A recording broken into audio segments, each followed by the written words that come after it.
शहराच्या विकासाची जबाबदारी एका व्यक्तीची नाही, ही सरकारची सामूहिक जबाबदारी आहे. चंद्रशेखर बावनकुळे यांनी छगन भुजबळांना आता टोला लगावलेला आहे.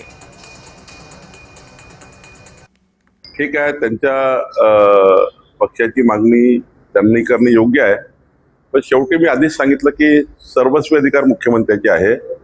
माननीय मुख्यमंत्री योग्य निर्णय करतील आणि शेवटी निर्णय करताना सर्वच पक्षाला आम्ही सोबत घेऊन त्यांचा समन्वय करून हा निर्णय होत असतो.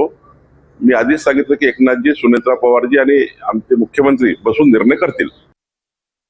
माननीय गिरीश महाजन साहेबांनी हे म्हटलंच आहे की 6 महिन्यात पूर्ण काम होतील, तर मग ते त्यांनी जबाबदारी सांगितलं आहे आणि त्यांना कुंभमंत्री म्हणून जबाबदारी आहे. माननीय मुख्यमंत्री महोदयांचं आणि सर्वांचंच लक्ष कुंभमेळ्यावर आहे, पण कुठल्याही एका व्यक्तीची जबाबदारी नसतं. सरकारमध्ये सामूहिक जबाबदारी असतं. कुठलेही व्यक्ती किंवा मंत्री हे त्यांची जबाबदारी यांच्या जबाबदारीपेक्षा सामूहिक जबाबदारी म्हणून सर्वांनी काम केलं पाहिजे, ते आम्ही करू.